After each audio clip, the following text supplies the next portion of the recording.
Sir, ano pong masasabi niyo sa mga magkakamag-anak sa pwesto? Ayos lang kung family business ang gobyerno. Kaso public service yan, hindi family reunion.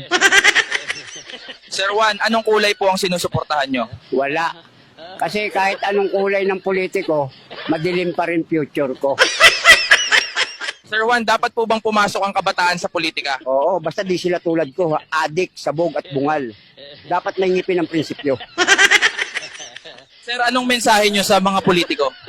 Huwag puro salita kasi kahit ako, sabog na, napapagod ng makinig. Mas malupit pa sa akin mga yon, adik din, pero sa kapangyarihan.